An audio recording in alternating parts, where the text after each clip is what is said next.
ओम शांति।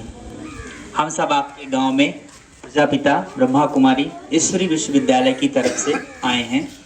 आपके राजनगर में आश्रम बना हुआ है ब्रह्मा कुमारी संस्था का। राजनगर में देखा है आश्रम की नहीं देखा है? यहाँ पे जो बहुत बड़ा बना हुआ है, रोड के किनारे ही तो है। कभी आप आश्रम में जाना ब्रह्मा कुमारी संस्था में, और वहाँ पे बहुत अच्छा मेडिटेशन, सत्संग और ज्ञान दिया जाता है। देखो आज के जीवन में आप सबके पास, अभी कोई बोल रहा था कि देखो हम गांव-गांव में जाते हैं, सबके पास बड़े-बड़े मोबाइल हैं हाथ में, तो हम सब संपन्न हैं। कौन है ना? देखो इतने बड़े-बड़े मोबाइल सबके पास हैं, तो खाने को, पहनने को और कोई भी चीज की कमी तो आज के टाइम पे नहीं है ना? लेकिन फिर भी पहले के समय में देखो हम थोड़े गरीब थे, आज के टाइम पे हम उतने गरीब नहीं हैं। लेकिन फिर भी जीवन में देखो पहले के तुलना में या आज देखो अपने को, तो आज के टाइम पे हमारे पास सुख और शांति की कमी। थोड़ा ध्यान से सुनेंगे ना बच्चों, आप शांत रहोगे। आज के टाइम पे आज के जीवन में हमारे पास पहले की तुलना में सुख शांति की कमी है कि नहीं है? पहले बताओ, थोड़ी शांति की कमी है ना? बच्चे हो बच्चे, युवा हो युवा, बुजुर्ग हो बुजुर्ग, जो बड़े हैं उनके पास भी हम सब क्या है? अशांत हैं, शांति की कमी है ना? शांति की कमी पहले बोलो सब लोग हाथ उठा के, शांति की कमी है ना? है ना?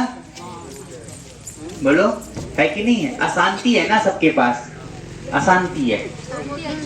अभी हम भगवान के पास जाते हैं, त्योहार होता है, कुछ भी करते हैं, क्या सोचते हैं? भगवान हमको सुख देना, शांति देना। तो सुख कैसे मिलेगा? साधन से, सुविधा से, पैसे से, धन से सोचते हैं सुख मिलेगा। तन अच्छा होगा तो सुख मिलेगा, है ना? लेकिन मन अच्छा होगा तो भी सुख मिलेगा। अभी मन देखो, तन ठीक करने के लिए तो हॉस्पिटल है, तन ठीक करने के लिए हॉस्पिटल है। धन के लिए आप 24 घंटे मेहनत करते हैं, है ना? और मन के लिए देखो तीनों चीजें चाहिए ना, तन भी चाहिए, धन भी चाहिए और मन भी चाहिए। तो तन के लिए हॉस्पिटल है ना? धन के लिए आप मेहनत करते हो, और मन के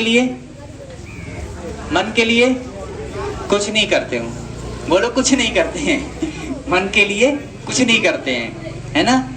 तो देखो तन और मन दोनों चाहिए, है ना? तो यहाँ पे ये समझाया गया है इसको। तो जो ब्रह्मा कुमारी संस्था है, जो ब्रह्मा कुमारी आश्रम है, वो मन के लिए है। किसके लिए है? मन के लिए। जब आपको लगे ना हमारा मन थोड़ा गड़बड़ है, हमारे मन में थोड़ी अशांति है, हमको थोड़ी प्रॉब्लम है, हमको थोड़ा शांति चाहिए, हमको थोड़ा सुख चाहिए, तो आप ब्रह्मा कुमारी संस्था में जाना। कहाँ जाएंगे बच्चे? आप बताओ, बच्चियां, बहनों, हेलो, थोड़ा सुनो बेटा, शांत रहो। बहनों आप बताओ, जब आपका मन कभी थोड़ा सा उदास हो, दुखी हो, परेशान हो, घर में थोड़ी प्रॉब्लम हो, तो आप समस्या हो, तो आप कहाँ जाओगे? आप कहाँ जाओगे? ब्रह्मा कुमारी आश्रम में जाना। स्कूल जाते हो ना, वैसे ही इसका नाम भी क्या है? विश्वविद्यालय। तो आप यहाँ जाना, आपको शांति मिलेगी। थोड़ा ध्यान करना, थोड़ा परमात्मा को याद करना और ज्ञान को सुनना, सत्संग को करना। तो अभी हम यहाँ पे आए हैं आपको ज्ञान देने के लिए, तो अभी हम थोड़ा सा आपको समझा के जा रहे हैं। यहाँ पे बताया गया है आत्मा के बारे में, ठीक है? देखो हम सबके शरीर का नाम है, हम सब जानते हैं हमारे माता पिता कौन है, हमारा परिवार कौन है, हमारा घर कौन है, लेकिन हम तन के बारे में जानते हैं पर मन के बारे में नहीं जानते। तो यहाँ बताया गया है कि हम कौन है? हम आत्मा है। कौन है? आत्मा है। आत्मा और शरीर दो चीजें होती ना, आत्मा और शरीर होता है ना। तो जब तक हम जीवित हैं, तब तक हम किसके लिए मेहनत करते हैं? किसके लिए करते हैं? शरीर के लिए। किसके लिए करते हैं? हमारे यहाँ उधर हम एमपी से हैं, तो एमपी में कहावत है, मध्य प्रदेश में कहावत है ना कि पेट के लिए सब कुछ करते हैं। किसके लिए करते हैं?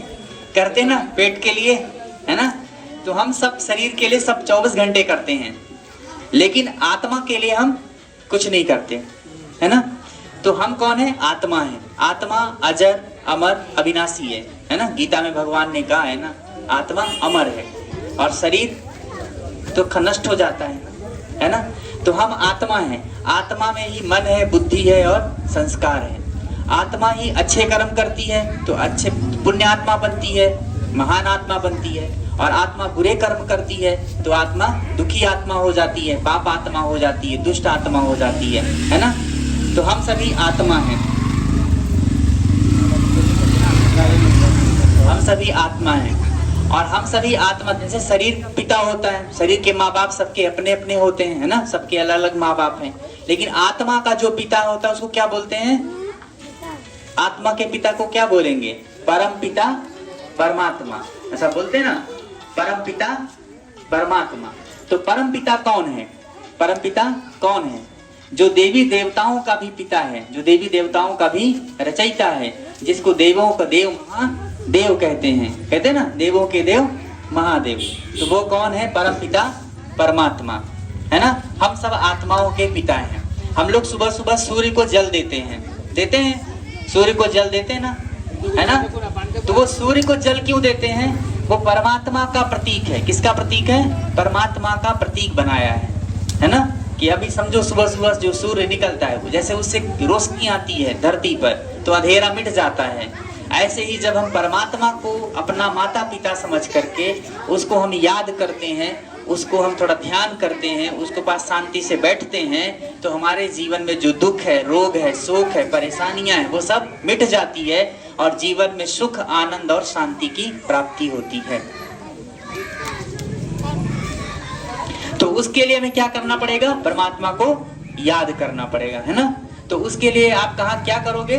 कहीं जाओगे, शांति से बैठोगे थोड़ा, तब तो याद करोगे ना। अभी यहाँ बैठ के तो याद कर नहीं सकते, कि कर सकते हैं? नहीं करेंगे, गाड़ी वाले आ रहे, डिस्टर्ब कर रहे हैं ना।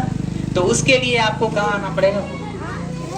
तो उसके लिए आपको ब्रह्मा कुमारी संस्था में आना पड़ेगा। तो ये जो पर्चा है ना, इस पर्चे के पीछे साइड में इधर एड्रेस लिखा हुआ है, एड्रेस दिया हुआ है, पता, क्या बोलेंगे, पता दिया हुआ है। आप वहां पे आश्रम में आना और आकर के आप थोड़ा वहां पे ज्ञान को सुनना, समझना, जीवन में धारण करना और थोड़ा सत्संग करना और ज्ञान को सुनना। अच्छा, ओम शांति।